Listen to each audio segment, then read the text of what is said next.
Hello, it's Thomas here from Sphere Drones, your drone partner. Today we're out in the field having just flown the Microdrone 1000 DG. We're going to talk about the advantages of this in relation to the 7 fundamentals of photogrammetry. So why do the 7 fundamentals come into play here? First, we've got position, X, Y and Z. Secondly, we've got our attitude, and I mean the attitude of the sensor. And the attitude is tip, tilt and yaw. Or in other words, in photogrammetric terms, omega, phi and kappa. So there you go, we've got X, Y, Z, we've got omega, phi, kappa, there's 6, and we got one left. What's the one we all forget about? Scale. Scale is really important. Scale is F over H, focal length over flying height.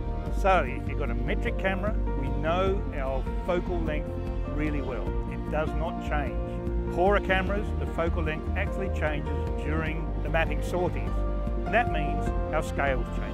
That means any software we use has to make an average. Once you start making an average, our accuracy decreases. So there we go, the 7 fundamentals.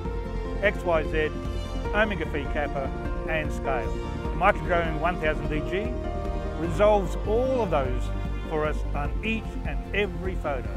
So we don't need any ground control point. That's why we don't need it. The 7 fundamentals. Sphere Drone, your drone partner.